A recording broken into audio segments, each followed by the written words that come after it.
बच्चों हमने स्टार्ट की हुई है टेस्ट सीरीज और टेस्ट सीरीज में आपके एग्जाम में जितने भी इंपॉर्टेंट क्वेश्चंस आने की पॉसिबिलिटी है वो मैंने आपको सारे करा रही हूँ मैं। आपने मेरे शुरू के जो केमिस्ट्री से रिलेटेड थे मोस्ट इंपॉर्टेंट क्वेश्चंस थे, उसके बाद मैंने असर्शन रीजनिंग कराए थे, वो सब आपने देखे होंगे। आप उसको देखिए क्योंकि उसमें से ज़्यादा एग्जाम में आएंगे। आपको बहुत इंटरेस्टिंग वे में मैंने कोशिश की है समझाने की।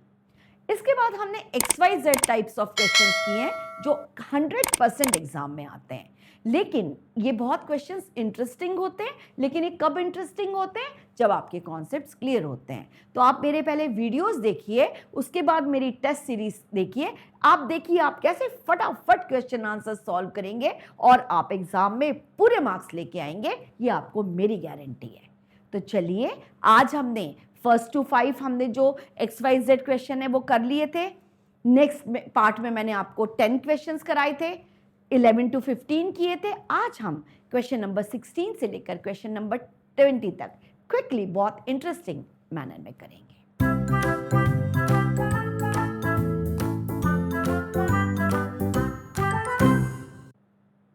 बच्चों हमने स्टार्ट की हुई है टेस्ट सीरीज और टेस्ट सीरीज में आपके एग्जाम में जितने भी इंपॉर्टेंट क्वेश्चंस आने की पॉसिबिलिटी है वो मैंने आपको सारे करा रही हूँ मैं। आपने मेरे शुरू के जो केमिस्ट्री से रिलेटेड थे मोस्ट इंपॉर्टेंट क्वेश्चंस थे, उसके बाद मैंने असर्शन रीजनिंग कराए थे, वो सब आपने देखे होंगे। आप उसको देखिए क्योंकि उसमें से ज़्यादा एग्जाम में आएंगे। आपको बहुत इंटरेस्टिंग वे में मैंने कोशिश की है समझाने की। इसके बाद हमने XYZ टाइप्स ऑफ क्वेश्चंस किए हैं जो 100% एग्जाम में आते हैं, लेकिन ये बहुत क्वेश्चंस इंटरेस्टिंग होते हैं। लेकिन ये कब इंटरेस्टिंग होते हैं? जब आपके कॉन्सेप्ट्स क्लियर होते हैं। तो आप मेरे पहले वीडियोस देखिए, उसके बाद मेरी टेस्ट सीरीज देखिए। आप देखिए आप कैसे फटाफट क्वेश्चन आंसर सॉल्व करेंगे और आप एग्जाम में पूरे मार्क्स लेके आएंगे, ये आपको मेरी गारंटी है। तो चलिए, आज हमने फर्स्ट टू 5 हमने जो XYZ क्वेश्चन है वो कर लिए थे।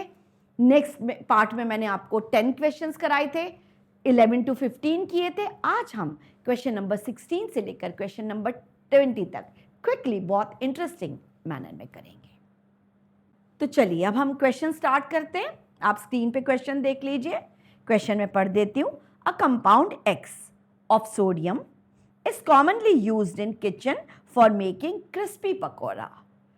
आपको एकदम पकौड़े का नाम सुन के याद आ गया होगा कि कौन सा एक्स सब्सटेंस है। ये तो सबको पता है हम कौन सा यूज करते हैं। It is also use for curing acidity in stomach. और स्टमक में एसिडिटी होती है तब भी आपकी मम्मी उसको दे देती है पानी में डाल के। याद आ गया आपको? ओके। Identify x. आपको आइडेंटिफाई करना है एक्स को। What is it's chemical formula?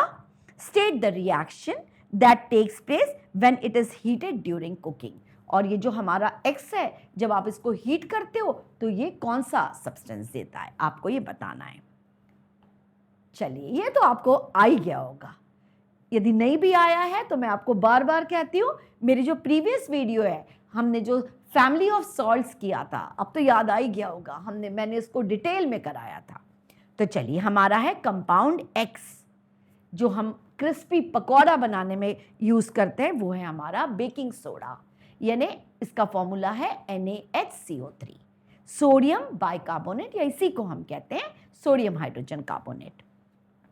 Next हम देखते हैं, इसको हम स्टमक में जब हमें एसिडिटी हो जाती है हम इसको तब भी यूज करते हैं, क्योंकि आप जैसे सेकंड का आंसर देख रहे हैं, it is a mild alkaline in nature.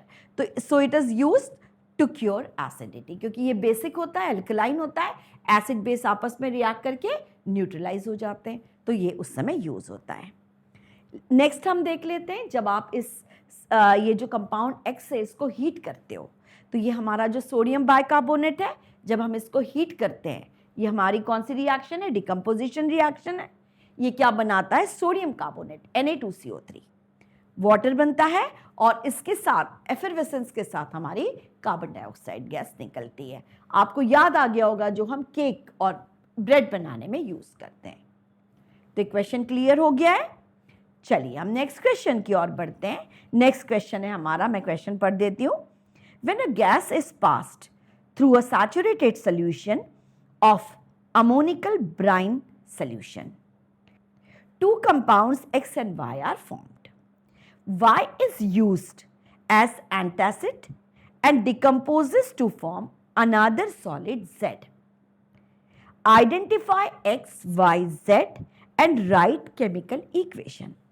देखिए इक्वेशन क्या है, एक गैस है, when a gas is passed through एक सैचुरेटेड सोल्यूशन है, उस सैचुरेटेड सोल्यूशन में, वो सैचुरेटेड सोल्यूशन है आपका अमोनिकल ब्राइन सोल्यूशन। इस ब्राइन सोल्यूशन में से ये जो एक गैस है हम पास करते हैं तो एक कंपाउंड X बनता है और एक Y बनता है।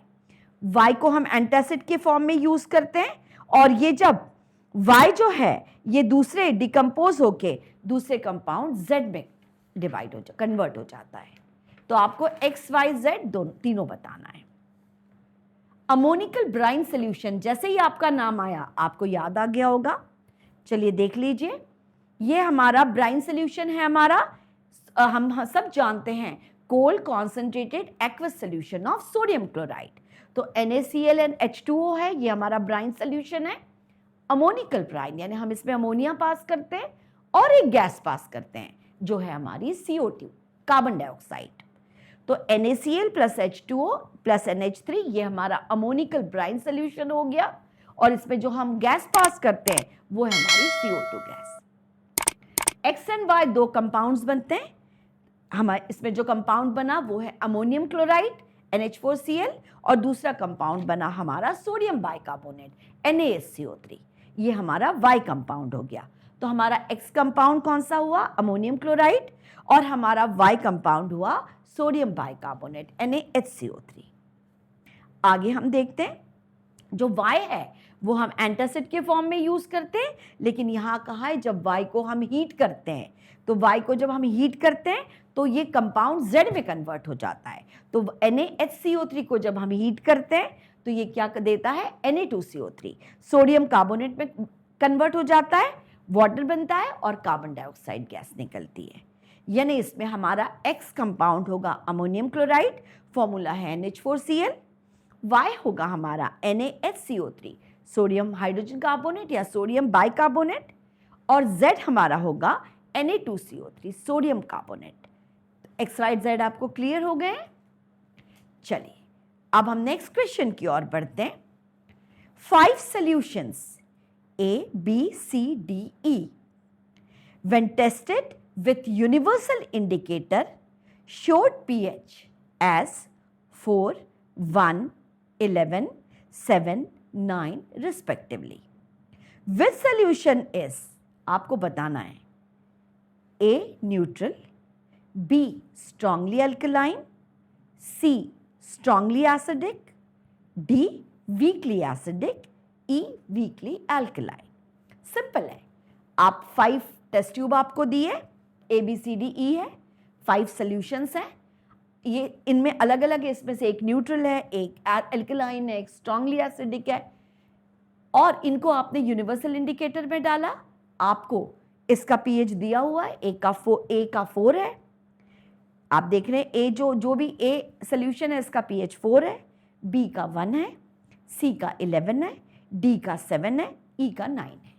अब आपको इनमें से बताना है कौन सा न्यूट्रल होगा, कौन सा स्ट्रांगली एल्कलाइन होगा, कौन सा एसिडिक होगा, कौन सा वीक एसिड होगा और कौन सा वीक एल्कलाइन होगा।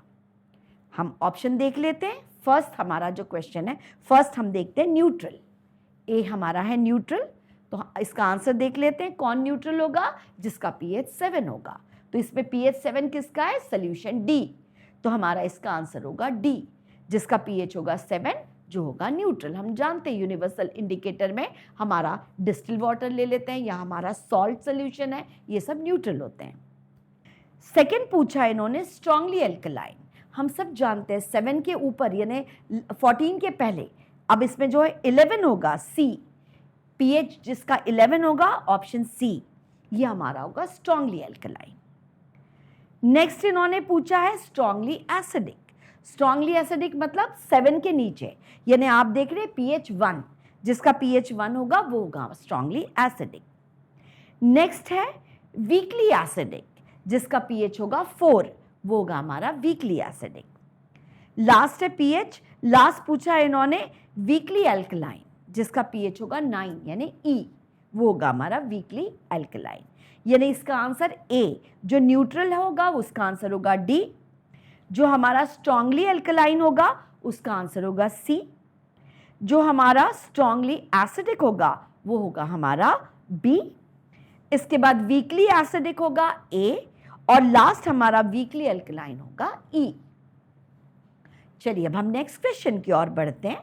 नेक्स्ट हमारा क्वेश्चन है salt x commonly used in baking products on heating gets converted into another salt Y, which itself is used for removal of hardness of water, and a gas Z is evolved. The gas C, when passed through lime water, it turns lime water milky. Identify X, Y, Z. यानी हमारा एक salt X है जिसको हम baking product में use करते हैं। जब हम इसको हीट करते हैं तो ये दूसरे सॉल्ट Y में कन्वर्ट हो जाता है, और ये जो Y है ये किस में यूज़ होता है? Removal of hardness of water. Clear है आपको? चलो अब हम इसको थोड़ा देख लेते हैं। हमारा जो सॉल्ट X है जो यूज़ होता है एज अ बेकिंग प्रोडक्ट, वो हमारा सॉल्ट X होगा बेकिंग सोडा, यानी सोडियम हाइड्रोजन कार्बोनेट, या हम जिसको कहते हैं सोडियम बाइकार्बोनेट, जिसका फॉर्मूला होगा NaHCO3। तो हमारा सॉल्ट X तो आपको क्लियर हो गया, सोडियम हाइड्रोजन कार्बोनेट। अब जब सोडियम हाइड्रोजन कार्बोनेट को हम हीट करेंगे तो ये किस में कन्वर्ट होगा? Na2CO3, सोडियम कार्बोनेट, यानी हमारा Y कंपाउंड कौन सा आया? Sodium carbonate. इसके साथ एक गैस इवॉल्व होती है, कार्बन डाइऑक्साइड। जो हमारा Y है Na2CO3, हम सब जानते हैं जो वाटर का परमानेंट हार्डनेस निकालने के लिए हम सोडियम कार्बोनेट को यूज़ करते हैं, तो हमारा Y हो गया सोडियम कार्बोनेट।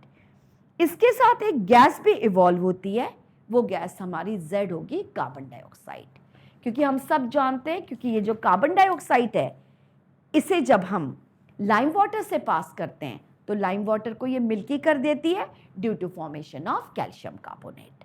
तो हमारा यहाँ पर X होगा सोडियम हाइड्रोजन कार्बोनेट, Y हमारा होगा Na2CO3 sodium carbonate which is used for removal of hardness of water, और हमारा Z क्या होगा? Carbon dioxide. इसकी रिएक्शन मैंने आपको जैसे एक्सप्लेन की है, लाइम वाटर कैल्शियम हाइड्रोक्साइड, इसमें जब हम कार्बन डाइऑक्साइड गैस पास करते हैं तो calcium carbonate plus water lime water को ये मिल्की कर देता है। तो हमारा X हो गया सोडियम बाइकार्बोनेट, Y होगा Na2CO3 और Z हो गया हमारा कार्बन डाइऑक्साइड। चलिए अब हम नेक्स्ट क्वेश्चन नंबर 20 इसको करते हैं। मुझे पूरी उम्मीद है आपको बहुत मज़ा आ रहा होगा। चलिए हम देखते हैं। Identify the compound X on the basis of the reaction given below. Write the names and chemical formula of A, B, C. देखिए एक कंपाउंड X है, आप पहले रिएक्शन देखिए आराम से। ये कंपाउंड X है, ये Zn के साथ, जिंक के साथ यानी मेटल से रिएक्ट कर रहा है। ये दो कंपाउंड्स बना रहा है, कुछ A बना रहा है और हाइड्रोजन गैस निकल रही है। आपको बताना है X क्या है जो Zn के साथ रिएक्ट करके A बना रहा है। दूसरा है ये सेम X HCl से रिएक्ट कर रहा है और क्या बना रहा है? B बना रहा है, और इसके साथ साथ वाटर बन रहा है। इसके बाद ये X acetic acid CH3COOH acetic acid के साथ रिएक्ट करके कंपाउंड C बना रहा है एंड वाटर बना रहा है। आपको यहाँ पर आइडेंटिफाई X करना है, आपको A, B, C करना है। हम जब एक क्वेश्चन पढ़ते हैं तो हमें तो बहुत टफ लगता है, लेकिन जब आप इसके पीछे लॉजिक देखते हो, आपके कॉन्सेप्ट्स क्लियर होते हैं और आप लॉजिक लगाते हो, तो आपको लगता है ये क्वेश्चन तो बहुत ईजी है। ये क्वेश्चन सिर्फ आपको 10th में ही हेल्प नहीं करेंगे, आप जो आगे कॉम्पिटिटिव एग्जाम्स देंगे उसमें भी ये क्वेश्चंस आपके लिए बहुत हेल्पफुल होंगे। तो चलिए हम पहले देख लेते हैं। हमारा जो कंपाउंड X होगा वो होगा हमारा NaOH सोडियम हाइड्रोक्साइड, जो स्ट्रॉन्ग एल्कलाइन है। क्लियर है? चलो अब हम देखते हैं NaOH। पहली रिएक्शन हम देख लेते हैं, ये जिंक के साथ रिएक्ट करता है। NaOH जिंक जैसे ही आया, आप सब जानते हो ये जिंक, एल्यूमिनियम, लेड, ये सब एम्फोटेरिक होते हैं जो एसिड और बेस दोनों से रिएक्शन करते हैं। इसलिए आपको इमीडिएटली ध्यान में आ जाना चाहिए कि X जो होगा वो सोडियम हाइड्रोक्साइड होगा। NaOH जिंक के साथ रिएक्ट कर रहा है और क्या बना रहा है? Sodium zincate, Na2ZnO2, sodium zincate. Clear हो गया? सोडियम जिंकेट बना रहा है और हाइड्रोजन गैस निकल रही है। तो हमारा जो A होगा कंपाउंड, कॉम्प्लेक्स सॉल्ट होगा ये सोडियम जिंकेट। चलिए अब हम सेकेंड देख लेते हैं। सोडियम हाइड्रोक्साइड बेस है, एसिड से रिएक्ट कर रहा है, NaOH HCl से रिएक्ट कर रहा है। हमारा B क्या बन रहा है? एसिड बेस आपस में रिएक्ट करके सॉल्ट एंड वाटर बनाते हैं, सोडियम क्लोराइड। NaCl, B हमारा होगा सोडियम क्लोराइड प्लस वाटर बन रहा है। अब यही बेस जब एसिटिक एसिड से रिएक्ट करता है तो हमारा क्या बन जाता है? कंपाउंड C, जिसका नाम होगा सोडियम एसीटेट, CH3COONA, और वाटर बन जाता है। सिंपल है ना क्वेश्चन? यानी X हमारा हुआ सोडियम हाइड्रोक्साइड, A हमारा हुआ सोडियम जिंकेट, B हमारा हुआ सोडियम क्लोराइड एंड C हमारा हुआ सोडियम एसीटेट। तो मुझे पूरी उम्मीद है कि आपने ये सारे क्वेश्चंस आप बहुत इजीली और बहुत इंटरेस्टिंग वे में आप इसको सॉल्व कर रहे हो। हमको जो भी पढ़ना है हमें बहुत इंटरेस्टिंग वे में पढ़ना है, उसको सबको लर्न करना है। पर लर्न आपको कैसे करना है? आपको उसका कॉन्सेप्ट क्लियर होकर लर्न करना है, ताकि एग्जाम में किसी भी तरह से क्वेश्चन आते हैं वो याद करना, आप आराम से उसको सॉल्व कर सकते हो। सिर्फ रटना नहीं है उसको, उसके पीछे क्या लॉजिक है आपको ये समझना है। चलिए अब हम नेक्स्ट इसमें मिलते हैं।